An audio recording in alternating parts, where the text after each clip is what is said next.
శ్రీశైలంలో ఒక సంఘటన జరిగింది. ఏంటి అది? నాకు స్పర్శ దర్శనం ఇస్తేనే నేను లోపలికి అంటే నాతో పాటు నా వెనకాల ఎంతమంది ఉన్నారో స్వాములు వాళ్ళందరికీ స్పర్శ దర్శనం ఇస్తేనే నేను ముందరికి కదులుతాను, లేకుంటే లేదని చెప్పి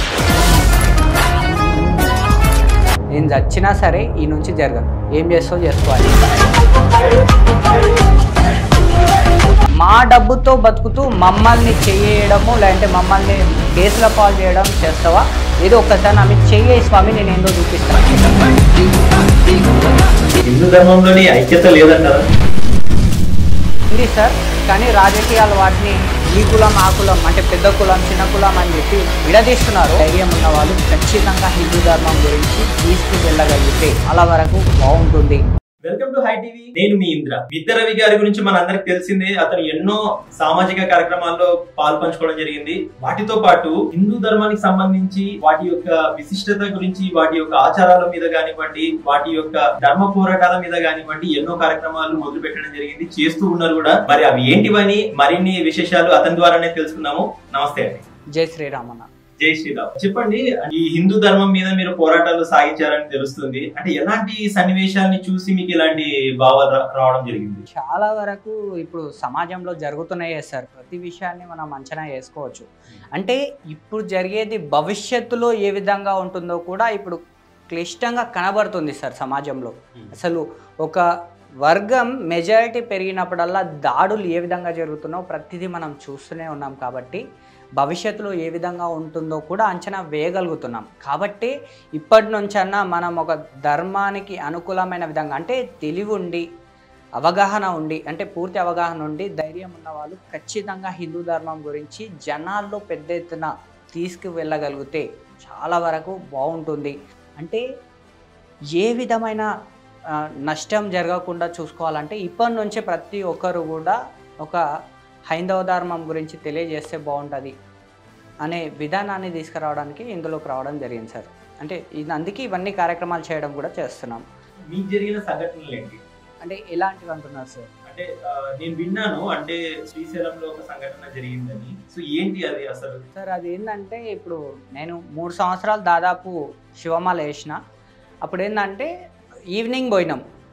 మాకేంటంటే స్పర్శ దర్శనం కావాలి అన్న ఆలోచనతో మా సభ్యులు ఎవరైతే ఉన్నారో గురుస్వామి నరేషన్ వాళ్ళందరం కలిసి వెళ్ళిపోయినాము. సాయంత్రం వెళ్ళిన తర్వాత 7కి అట్లా దర్శనం అవుతుందేమో అని లోపలికి వెళ్ళాము. దర్శనం కాలేదు. ఓకేలే ఇప్పుడు కాలేదులే రేపు పొద్దుగాల అవుతుందిలే అని చెప్పి మళ్ళీ వెళ్ళి పొద్దుగాల 4కి రెడీ అయ్యి స్నానానికి ఇలా చేసుకొని కంప్లీట్ చేసుకొని మళ్ళీ సేమ్ అదే రూట్లోకి వచ్చినాం. ఆ లైన్లోకి వచ్చినాం. మేము దగ్గరికి పోయినంత వరకు ఏ లొల్లి లేదు. దగ్గరికి పోగానే లోపల ఎవరో అర్చన చేయించుకుంటున్నారంట పెద్దవాళ్ళు. ఇప్పుడు మనకు స్పర్శ దర్శనం ఇవ్వనికే లేదు అని చెప్పారు. అంటే అప్పటికే నేను ఇంకా నర్వస్లో ఉన్న, ఏంద్ర నాయన దేవుని కాడ కూడా ఈ ఆంక్షలు ఏంది, ఈ విధానాలు ఏంది, అసలు దేవుని కాడ డబ్బులు ఉన్నాడు డబ్బు లేనోడు ఇవి ఈడ కూడా వస్తున్నాయి ఏంది అని చెప్పి అనుకుంటూ ఉన్నా.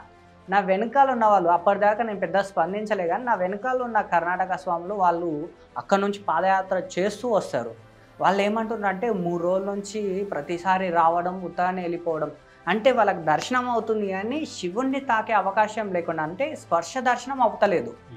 నాకు ఆ మాట వినగానే 3 రోజుల నుంచి వస్తున్నాం దర్శనం అవుతలేదు అని వినగానే నేనేం చేసిన అంటే డిసైడ్ అయినా కరెక్ట్ అక్కడ ఏదైతే నందీశ్వరుడు ఉంటారో అక్కడ నుంచి ముందరికి ఏదైతే ముఖద్వారం ఉంటుందో ఆడికి పోగానే ఒక మనిషి పోయే జాగానే ఉంటుంది ఆడ, అంటే ఓ ఇద్దరు.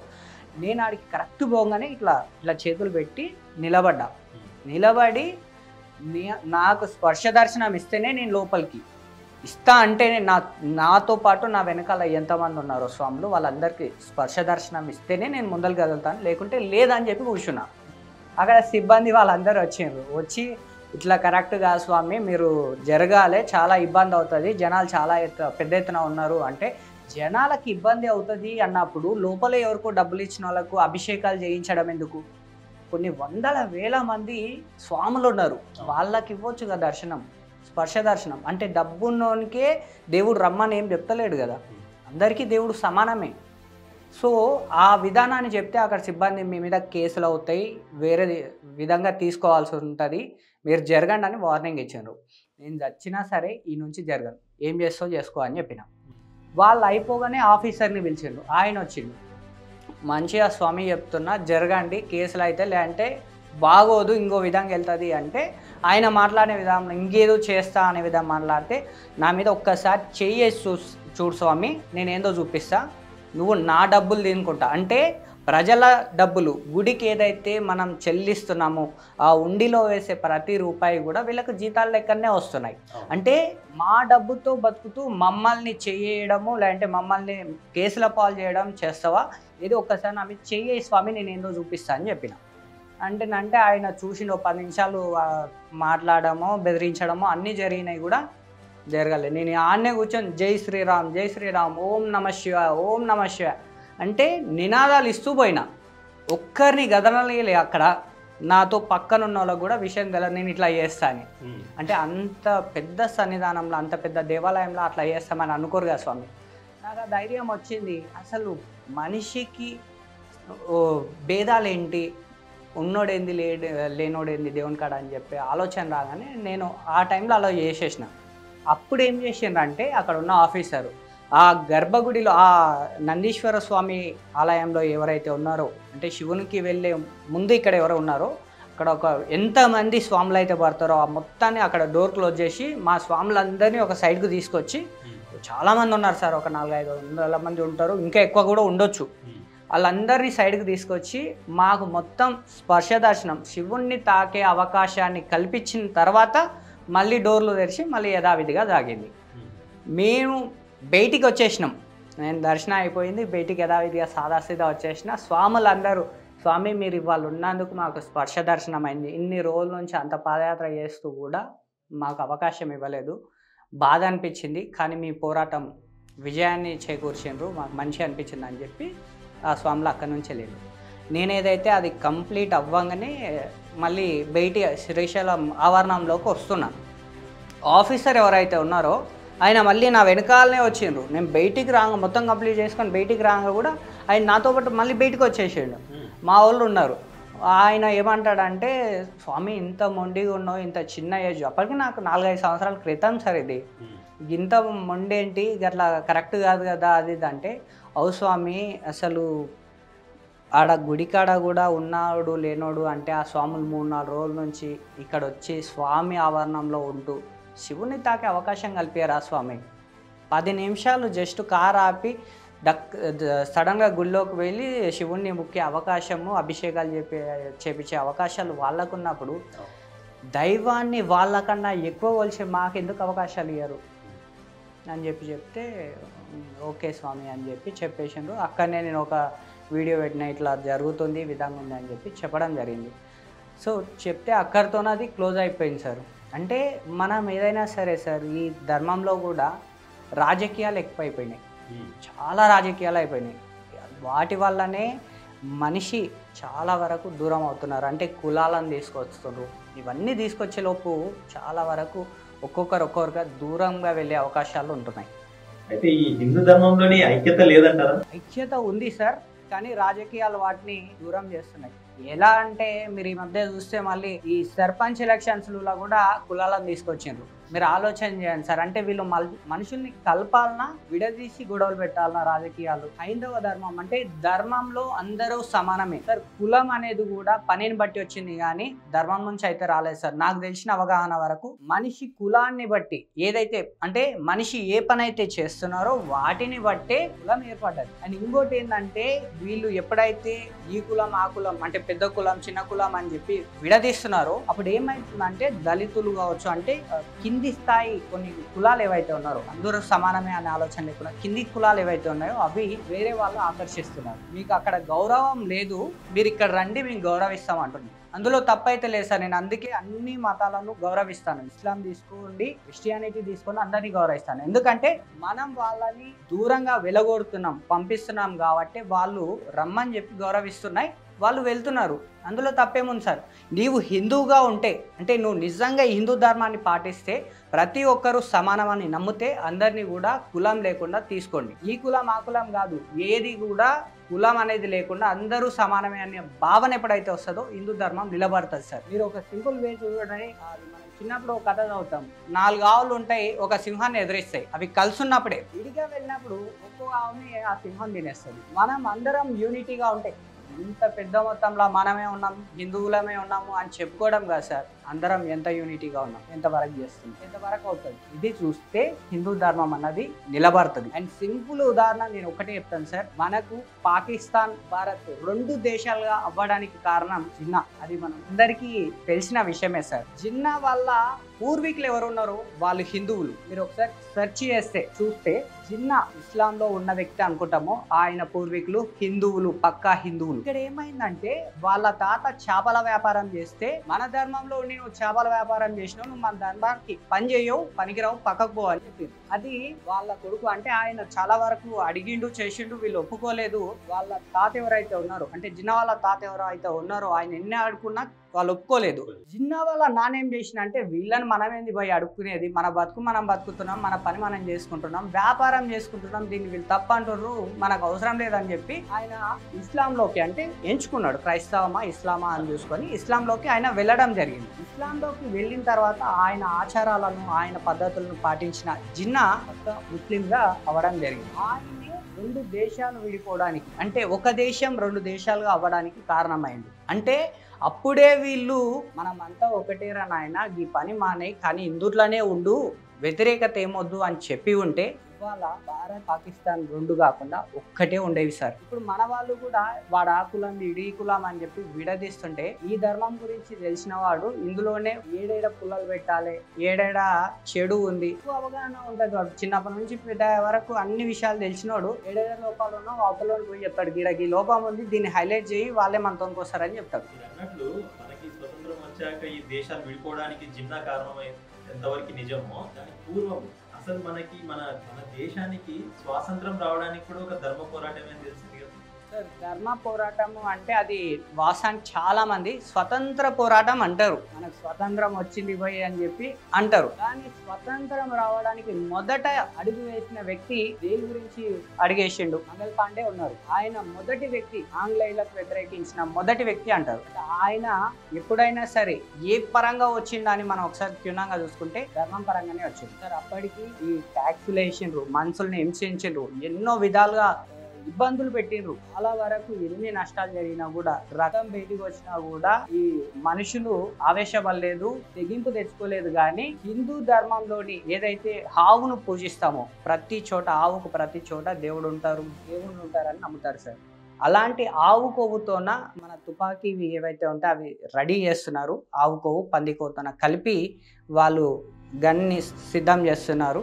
ఆ బుల్లెట్లు ఆ విధంగానే ఉంటాయి అని చెప్తే అప్పుడు పోరాటం స్టార్ట్ అయింది. వీళ్ళు మనల్ని హింస పెడుతున్నారు, ట్యాక్సులు వేస్తున్నారు, మనం ఏవైతే పండిస్తున్నాం అవి తీసుకుంటున్నాం, ఇవన్నీ ఏవి నష్టం జరిగినా పోరాటం రాలేదు సార్. హిందూ ధర్మానికి నష్టం జరుగుతుంది అన్నప్పుడు పోరాటం మొదలైంది. ఈ గన్ను పెట్టి నువ్వు స్టార్ట్ చేయి కాల్చు అని చెప్తే ఎవడైతే చెప్పిండో వాడినే కాల్చిండు మంగల్ పాండే. నువ్వు నా ధర్మాన్ని నాశనం చేస్తున్నావు, ఫస్ట్ నేను వేసేస్తే అయిపోతుంది అనే ఆలోచన తీసుకొచ్చింది మంగల్ పాండే సార్. ఇది స్వతంత్ర ఉద్యమం ఎంతలా అనుకుంటామో హిందూ ధర్మానికి మొదటగా ప్రతిగా కూడా అని నేను అనుకుంటున్నాను సార్. మీరు ఏ విధంగా అనుకుంటారు అది మీ ఆలోచన.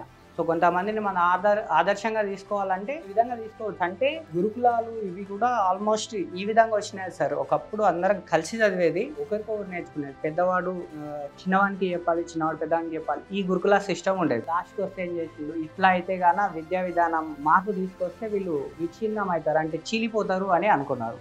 అట్లా అని చెప్పి ఒక టీచర్ 100 మంది స్టూడెంట్స్ తీసుకొచ్చిండ్రు. ఆడ 100 మంది ఉంటే ఓ 10 మందికి అర్థం అవుతుంది, మిగతా 9 మందికి అర్థం కాదు. అప్పుడు ఏమవుతుంది అంటే వాళ్ళకి సరైన అవగాహన ఉండదు, సమాజంలోకి వచ్చినాక పటిష్టమైన అవగాహన శక్తివంతులుగా ఉండరు. దానివల్ల చీలిపోయే అవకాశాలు ఎక్కువ ఉంటాయి. అంటే ఇవన్నీ కొన్ని ఉన్నాయి సార్, ఇంకా మనం చరిత్రలోకి పోతే ఇంకా చాలా బయటికి కూడా వస్తాయి. ఇంకొకటి కూడా విన్నాను నేను, అంటే ఈ మధ్య కాలంలో ఒక గ్రామంలో ఈ ఒక కార్యక్రమానికి వెళ్ళినప్పుడు అక్కడ కూడా ఒక సంఘటన జరిగిందని విన్నాను. ఏంటది? కామారెడ్డి జిల్లాలో ఒక విలేజ్ కి పిలిచాడు. అక్కడికి పోయిన తర్వాత ప్రోగ్రామ్ మొత్తం అయిపోయింది, మాట్లాడినా స్టేజ్ కిందకి వస్తే నా ఇంకో 10-20 మంది వచ్చిండ్రు. వచ్చిన తర్వాత కింద చూస్తే 2 సెక్షన్స్ ఉన్నాయి. ఏంది ఇది తినే కాడ కూడా సెక్షన్స్ 2 పెట్టిండ్రు అంటే అన్న ఇది తక్కువ కులం ఇది మన కులం గిడ తినండి అది అంటే ఇవేం మంచిగా నాయన మనమే చెప్పనీకి వచ్చినాం అందరం ఒక్కటే అని చెప్పడానికి వచ్చిన మనుషులు మనమే కులాలుగా చూస్తే ఇక హిందూ ధర్మం గురించి మనం పోరాడిన వాళ్ళం ఎట్లా అవుతాం అని చెప్పి అక్కడ కాకుండా వాళ్ళందరూ ఇక్కడ తీసుకొచ్చి వాళ్ళతో తిన్నాక ఇది కాదు పంచాయతీ ఇంకా పెద్ద ఎత్తున చేస్తే అవగాహన పెరుగుతుంది అని చెప్పి అందులోనే ఒకరిని తీసుకెళ్ళి వాళ్ళ ఇంటికి తీసుకెళ్ళి అన్నము రెడీ చేయించి వాళ్ళకు నేను తినిపించడం నాకు వాళ్ళు తినిపించడము ఓ వీడియో పెట్టిన మనమంతా ఒక్కటిగా ఉంటేనే ధర్మం నిలుస్తుంది ఎప్పుడైతే ఒక్కొక్కరిగా విడిపోతామో ఈ ధర్మం అనేది నిలిచే అవకాశాలు ఉండవు అని చెప్పి ఆ కార్యక్రమంలో అట్లా చేసిన సార్ అది ఆ టైంకి చాలా పెద్ద వరకు కొంతవరకు మనల్ని ఇన్వైట్ చేసిన వాళ్ళు కూడా వ్యతిరేకంగా చూసిండ్రు అరే అన్నం పిలిస్తే లాస్ట్కి వస్తే తక్కువ కులం వాళ్ళతో కూర్చొని అన్నం వండేసుకొని ఆయనకు పెట్టడం వాళ్ళు ఈయనకు పెట్టడం ఏంటిది ఇదంతా పిలిచిన దానికి వాల్యూ లేకుండా చేసిన అని అనుకున్నారు కానీ ఇదే వాస్తవం సార్ మనం కులం అనే మాట రాకుండా అందరం ఒక్కటే అన్న యూనిటీ వస్తే హిందూ ధర్మం ఎప్పటికీ కూడా నాశనం కాదు సార్ ఇక్కడనే మన భారతదేశంలోనే హిందుత్వ పుట్టినిల్లు అంటారు కానీ ఈ భారతదేశంలోనే కులాల వారిగా విడిపోయి హిందూ ధర్మాన్ని నాశనం చేస్తున్నారు పక్క దేశాల వాళ్ళు పూజిస్తున్నారు గౌరవిస్తున్నారు తెలుసుకుంటే చాలా విషయాలు బయటికి వస్తాయి కాబట్టి యూనిటీ అన్నది చాలా ముఖ్యము కులాలు కాదు అందరం హిందూ ధర్మ కార్యకర్తలమే ఈ ధర్మం కోసం పోరాడే కార్యకర్తలమే అని అనుకోవాలని నేను అంటున్నాను సార్ మీరు అన్నది నిజమే హిందుత్వంలో చాలా మటుకు మన యొక్క విలువలు కానీ మనమే వాటిని పాటించట్లేదు మన విలువల్ని మనమే వాల్యూ ఇవ్వట్లేదని తెలుస్తాం ఈ మధ్య కాలంలో జస్ట్ రీసెంట్ గా అనంత్ శ్రీరామ్ కూడా ఒక మహాసభలో దాని గురించే తన బాధను వ్యక్తీకరించారు దాని మీరేమంటారు సార్ అంటే ఇదైతే వాస్తవమే సార్ మీరు కొన్ని సినిమా పాటలు కానీ లేదంటే సినిమాలలో కానీ కొన్ని డ్రామా స్కిట్లు ఏవైతే ఉన్నాయో అందులో కానీ వెక్కిరించడం చేస్తున్నారు ఈ సినిమా యాక్టర్స్ మనం అందరినీ అంటలేం అందరినీ గౌరవిస్తాం కానీ మన ధర్మాన్ని అగౌరవపరిచినప్పుడు మనం వాళ్ళ మీద ఎలా రియాక్ట్ అవ్వాలంటారు సార్ ఇప్పుడు మనం పుట్టిన ఈ ధర్మంలో అవతల వాడు వెక్కిరిస్తున్నాడు దాన్ని అవహేళన చేస్తున్నాడు అంటే రియాక్ట్ అవ్వాల్సిన అవసరం ఉంది కానీ ఎవరు రియాక్ట్ అవ్వరు దాన్ని చూసి ఏదో నవ్వుతుంటారు సూపర్ తీసినరా అంటాడు కానీ మన ధర్మాన్ని అగౌరవపరుస్తుందని ఎప్పుడు అనుకుంటారు సార్ ఇప్పుడు మన ధర్మాన్ని అగౌరవపరుస్తున్నారు కదా సరే కొన్ని ఉన్నాయి మతాలు కావచ్చు వాటి ఉన్నాయి వాటిని వ్యతిరేకించే విధంగా లేదంటే అగౌరవపరిచే విధంగా ఈ సినిమా యాక్టర్స్ లేదంటే ఎవరైతే డైరెక్టర్స్ వాటిని మూవీ టీమ్ ఏదైతే ఉంటుందో చేయడానికి అవకాశం ఉందా చేస్తారా సార్ నేను స్ట్రైట్ ఫార్వర్డ్ వాళ్ళు చేస్తే పరిణామాలు ఏ విధంగా ఉంటాయి అంటే హిందువులు చేతులు కట్టుకొని కూర్చుంటారు వాళ్ళు ఏముంది పోయి వాళ్ళు ఏం అడిగేది చేసేది వాళ్ళ చేత కాదు అన్నది వీళ్ళ ఫీలింగ్ రీసెంట్ గా ఈ మధ్య కాలంలో అనంత్ శ్రీరామ్ అన్న తర్వాత ఆ కార్యక్రమం అయిపోయిన తర్వాత శ్రీముఖి అనేటామె యాంకర్ దేవుని గురించి సంథింగ్ ఓ మాట అన్నది సెకండ్స్లో మళ్ళీ చాలా తక్కువ టైంలో ఆమె ఇమీడియట్లీ రియాక్ట్ అయ్యి తప్పైపోయింది నేను అనుకోకుండా అని చెప్పింది ఎందుకు చెప్పింది అంటే ఇప్పుడు హిందూ సోదరులు యువత కావచ్చు ఎవరైనా కూడా ఐక్యమత్యంగా ఉంటున్నారు ప్రతి విషయం వాళ్ళకు తెలుస్తుంది సోషల్ మీడియా ప్రభావం వల్ల ధర్మం ఏంటి మిగతా ప్రతి విషయాలు కూడా తెలుస్తున్నాయి ఆచారం ధర్మం వీటి పద్ధతులు ఏంటి ప్రతిదీ మూఢనమ్మకం అనుకునే దాని వెనకాల పరిశోధన చేస్తే సైన్సే వస్తుంది సార్ ధర్మంలో ఉన్నది కాబట్టి ఆమె ఇమీడియట్లీ నేను తప్పు చేసిన అంటే ఓ మాట తప్పుగా అన్నా క్షమించండి అని చెప్పింది ఎందుకంటే ఇప్పుడు హిందువులందరూ యూనిటీగా ఉన్నారు ఒక్క పదం తప్పుగా మాట్లాడినా కూడా వాళ్ళ జీవితం అక్కడనే అయిపోతుంది అనేది వాళ్ళకు కూడా తెలుసు ఇప్పుడు మాట్లాడడం అనేది ఏ సినిమా యాక్టర్స్ మాట్లాడతారో లేదంటే ఏదైతే సమాజాన్ని వెళ్తున్న ఎవరైతే ఉన్నారో వాళ్ళు ఇప్పుడు మాట్లాడాలి పొలిటీషియన్స్ కూడా ఎక్కడైతే మాట్లాడుతున్నారో కొన్ని తప్పుడు మాటలు అవి ఖచ్చితంగా భవిష్యత్తులో వాళ్ళ జీవితానికి మాత్రం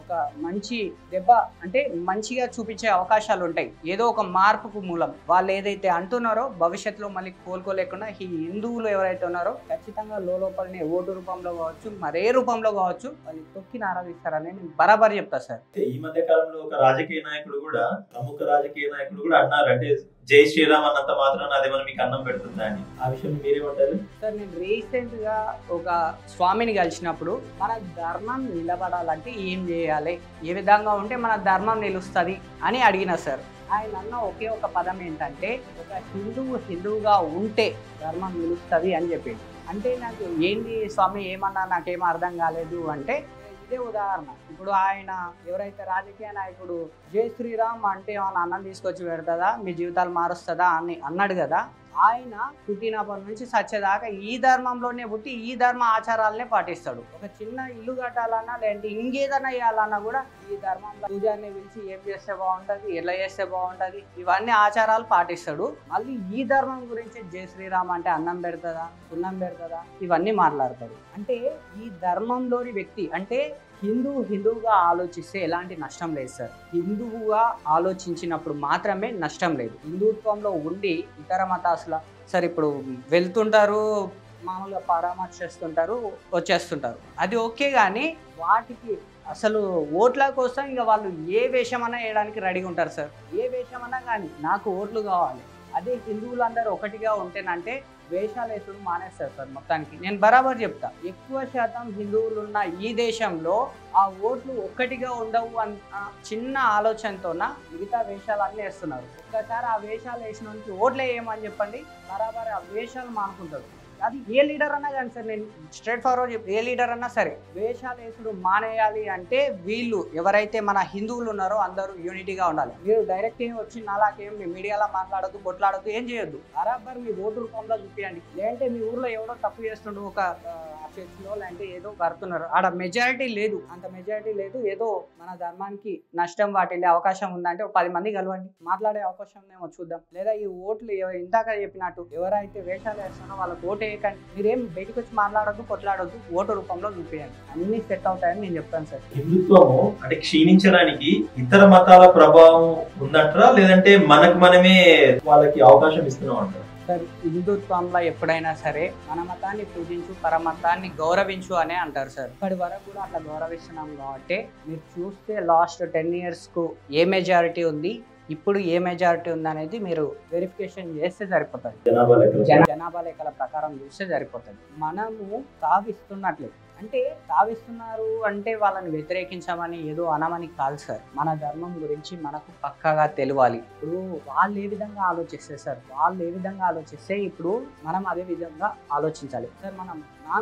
మనం చరిత్రను చూసుకుంటే చాలు సార్. మనకు క్రిస్టియానిటీ ఒక 2000 సంవత్సరాలు అనుకుందాం ఉంది, అదే ఉంది, ఒక 2000 సంవత్సరాల చరిత్ర ఉంది. ఇస్లాంని తీసుకుంటే మనకు ఒక 1500 చరిత్ర ఉంది. మామూలుగా మనకు కొన్ని లక్షల సంవత్సరాల చరిత్ర ఉంది సార్. కేవలం కలియుగమే దాదాపు 3,34,000 సంవత్సరాల చరిత్ర ఉంది. మనకు గడిచింది ఎంత సార్? 5,126 సంవత్సరాలు మాత్రమే. అంటే మన కేవలం కలియుగంలోనే జస్ట్ ఇప్పుడు గడిచిన సంవత్సరాలలో కూడా మిగతా వాళ్ళది లేదు. అయినప్పటికీ వాళ్ళ ధర్మాలను ఎంత గౌరవంగా చూసుకుంటారు, ఒక్క మాట అననివ్వరు, ఒక్కటి కూడా పొల్లు పోనివ్వరు. ఎంత శ్రద్ధగా అంటే ముస్లిం సోదరులు వాళ్ళు పక్కాగా శుక్రవారం ఖచ్చితం నమాజ్కి వెళ్తారు. క్రిస్టియన్ సోదరులు పక్కాగా ఆదివారం చర్చికి వెళ్తారు. అలా మన వాళ్ళు ఏం చేస్తున్నారు సార్? ఇప్పుడు కొన్ని వేల సంవత్సరాలు ఉన్న వాళ్ళే అంత ధర్మంగా ఉంటే, వాటిని అంత అనుకూలంగా ఆచరిస్తే కొన్ని లక్షల సంవత్సరాలు ఉన్న మనం ఎంతగా ఆచరించాలి అంతే కదా సార్. ఇది పక్కాగా చేసినప్పుడు ధర్మం నిలుస్తుందని నేను అనుకుంటున్నాను సార్. అన్నట్లు అంటే చాలా మంది ఈ మధ్య కాలంలో ఈ ఫ్యాషన్ ఇవన్నీ అనుకొని అంటే మన హిందూ ధర్మంలో ఉన్న సాంప్రదాయాల్ని, ఆచారాలని ఈవెన్ అంటే మన ఆడవాళ్ళు కూడా సరిగ్గా పాటించట్లేదు ఈ మధ్య కాలంలో. దాని మీద మీరేమంటారు? దాని మీద అంటే సినిమాల ప్రభావం కూడా ఉంటుంది సార్. నేను చాలా వరకు ఏం చెప్తాను అంటే సినిమాల ప్రభావం అంటే మనల్ని ప్రభావితం చేసే వాటన్నిటినీ కూడా ఏ విధంగా వెళ్తున్నాయి అనేది మనం ఖచ్చితంగా చూసుకోవాలి. మన పిల్లలకు మనం మొబైల్స్ ఇస్తున్నాం అంటే నా ఏజ్ పిల్లలే, మా తల్లిదండ్రులే నాకు మొబైల్ ఇచ్చాను అనుకో, అందుట్లో వాడు ఏం పాయింట్ వేసిండు, ఒక అమ్మాయి అనుకో ఆమె ఏం వేసుకుంది, ఎట్లా వేసుకుంది సెర్చ్ చేస్తున్నారు, చూస్తున్నారు. ఆ విధానాలు వచ్చినప్పుడు మార్పు అనేది కొద్దిగా జరుగుతుంది. అంటే మనం తీసుకునే ప్రతి విషయాన్ని కూడా ఏదైతే చూసే విధానం కావచ్చు, ఏదైనా తీసుకునే విధానం కావచ్చు, మార్పు వచ్చినప్పుడు అది యథావిధిగా వస్తుంది. సినిమా ప్రభావం అయిపోగానే సినిమాలో చూపిస్తుంటారు, ఆమె ఆఫీస్కు పోయేటప్పుడు మొత్తం మెట్టెలు తాళి మొత్తం తీసి మునమోపులాగా వెళ్ళిపోతుంది. ఆ సినిమాలు చూసినా కూడా వీళ్ళేమనుకుంటారు, అమ్మ మనం అట్లా చేస్తే పెళ్లి కాని పిల్లలేక ఉంటాము అని చెప్పి ఆయన అట్లే వెళ్ళడానికి ప్రయత్నం చేస్తుంది. అంటే కొన్ని పద్ధతులు కొన్నిసార్లు ఉండొచ్చు సార్. ఆఫీసా ఎక్కడన్నా రిస్ట్రిక్షన్స్ ఉండొచ్చు, కానీ ధర్మాన్ని తప్పి ఏది చేయకుండా ఉంటే మంచిది సార్. మీకు ఫ్యాషన్ కావాలి అనుకోవడం వేరు, కానీ ఇది ధర్మంలో ఏదైతే కొందరు మూఢనమ్మకాలు కూడా అనుకోవచ్చు. కానీ మెట్టలే తీసుకుంటేనంటే మెట్టలు పెట్టుకోవడం వల్ల నాడీ వ్యవస్థ బాగా పనిచేస్తుంది. పెళ్ళి అయిన తర్వాతనే ఒక అమ్మాయికి మెట్టెలు పెడతారు. ఎందుకు పెడతారు అంటే కుటుంబ వృద్ధి కోసం పెడతారు సార్. వాళ్ళకి పిల్లలు అవ్వాలి అంటే ఆ నాడీ వ్యవస్థ దగ్గర మెట్టెలు అక్కడ కావాలనే చెప్పి పెడతారు. సో ప్రతి దానికి ఒక సైన్స్ ఉంది సార్. ప్రెగ్నెంట్ లేడీస్ గాజులు వేసుకుంటారు. ఈవెన్ మా భార్య ఉంది, ప్రెగ్నెంట్ లేడీ అప్పుడు గాజులు వేసిండ్రు. సీమంతం అనుకోండి, సీమంతం చేస్తారు, గాజులు వేస్తారు. ఎందుకు చేస్తారు అంటే లోపల బిడ్డ కదలికలు ఏవైతే ఉంటాయో ఈ గాజుల శబ్దం కదిలినప్పుడు చేసినప్పుడు ఈ గాజుల శబ్దం విన్నప్పుడు లోపల బిడ్డ స్పర్శ తెలుస్తుంది. అంటే వాళ్ళతో ఎవరో మాట్లాడుతున్నట్టు, వాళ్ళ అమ్మ వాళ్ళతో మాట్లాడుతున్నట్టు, నేనున్నా అనే నమ్మకాన్ని ఇస్తుంది అన్న విధంగా గాజులు ఉంటాయి సార్. సో పొట్టు పెట్టుకుంటే కూడా దానికి ఓ సూచనలు ఉన్నాయి. చాలా వరకు నేను ఎందుకు పెట్టుకుంటా అంటే నాకు హెడ్ఏక్ ఇట్లా ఏమన్నా రాకుండా ఉండాలంటే బొడ్డాయితో పెట్టుకోవాలి అని అనుకుంటాను. ఎందుకంటే ప్రతిసారి ఇట్లా నొక్కుతూ ఉంటాం కాబట్టి ఈ ఏదైతే మధ్యలో ఉంటుందో ఇది నాడీ వ్యవస్థ మొత్తం నెత్తి సరిగ్గా పనిచేస్తుందని నమ్ముతాను సార్. సో ప్రతి దానికి సైన్స్ ఉంది సార్. మూఢనమ్మకం అని అనుకోవడం కన్నా ఆ మూఢనమ్మకానికి ముందు చరిత్ర ఏముందో తెలుసుకుంటే చాలా వరకు బాగుంటుంది సార్. ఇప్పుడు నేను ఒకరిని అనాలి చేయాలి అని కాదు, కానీ ప్రతి దానికి ఈ సినిమా రిలేటెడ్ ఫ్యాషన్స్ ఎక్కువైనాయి. అది కొద్దిగా దూరం చేస్తే చాలా వరకు ఉపయోగాలు ఉంటాయి. సినిమాలలో కూడా చరిత్ర ఏదుందో దాన్ని వక్రీకరించి సినిమాలు తీస్తున్నారు. వాటిని కూడా చూసుకోవాల్సిన పరిస్థితులు ఇప్పుడు ఖచ్చితంగా ఉన్నాయి. ప్రతి మేధావి కూడా పరిశీలన చేసి ప్రతి పని చేయాల్సి ఉంటుంది. రానున్న రోజుల్లో ఇంకా మీ ఎటువంటి కార్యక్రమాలు మీరు చేపట్టబోతున్నారు? రానున్న కాలంలో చూసుకుంటే ఒకే ఒక ఎజెండా సార్. బీఆర్ఎస్ తీసుకోండి, కాంగ్రెస్ తీసుకోండి, ఇంకా ఏ పార్టీ అన్నా తీసుకోండి, అందరూ హిందువులే అన్న యూనిటీ రావాలి సార్ నా ఎజెండా. ఎందుకంటే నేను గ్రామాలలో రీసెంట్గా గ్రామ స్థాయిలో ఒక్క ఊరికి పోయి మనం యూనిటీగా హిందువులందరం ఐక్యతగా ఉండాలి అని మాట్లాడితే వాళ్ళు ఈడ మేము పక్క ఊర్లో ప్రోగ్రామ్ చేస్తే మేము కూడా వస్తామంటారు. మళ్ళీ రోజు వేసి ఫోన్ చేసినాం అనుకో, అలా లోపల రాజకీయ నాయకులు నువ్వు కాంగ్రెస్ ఉంది శ్రీరామ్ అనడానికి హిందూ ధర్మ కార్యక్రమాలకు నువ్వెందుకు పోతావు, నువ్వు హిందువు కావచ్చు కానీ నువ్వు కాంగ్రెస్ లీడర్వి లేదంటే బీఆర్ఎస్ లీడర్వి, నువ్వు అందులోకి పోతే జై శ్రీరామ్ అంటే బీజేపీలోకి పోయినావేమో అనుకుంటారేమో. ఇట్లా అయిపోయింది సార్. నేనేమంటున్నా అంటే సార్, ధర్మానికి పార్టీలకు సంబంధం లేదు, బీజేపీ కూడా సంబంధం లేదు. ఒక రకంగా మాట్లాడుతూ ధర్మం వేరు, హిందూ ధర్మం కోసం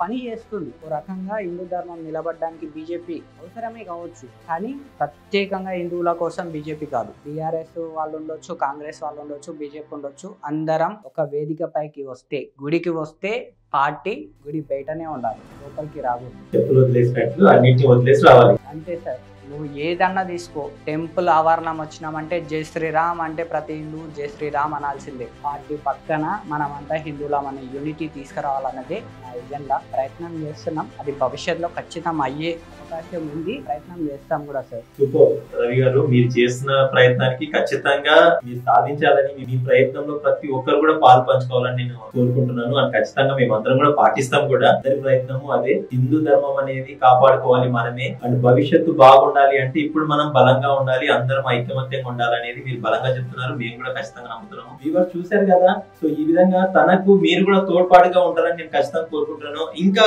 ఇటువంటి విషయాల మీద మీకు ఏదైనా సరే సందేహాలు ఉన్నా, ఏదైనా అతనితో మాట్లాడాలనుకుంటే కూడా మీరు డిస్క్రిప్షన్ లో అతని నంబర్ చూడొచ్చు. అదే విధంగా మీరు కామెంట్ రూపంలో తెలియజేయచ్చు మీ యొక్క భావాల్ని. అతన్ని అనుసరిస్తారా, లేదంటే అతనికి సపోర్ట్ చేస్తారా, లేదంటే అతని ద్వారా ఇంకా మీరు ఏమేమి చెప్పదలుచుకున్నా కూడా మీరు కామెంట్స్ రూపంలో మీరు తెలియజేయచ్చు. ఈ వీడియో మీకు నచ్చినట్లయితే ఖచ్చితంగా లైక్ చేయండి, షేర్ చేయండి, అండ్ మా ఛానల్ అయితే ఖచ్చితంగా సబ్స్క్రైబ్ చేయండి. థ్యాంక్ యూ అండి.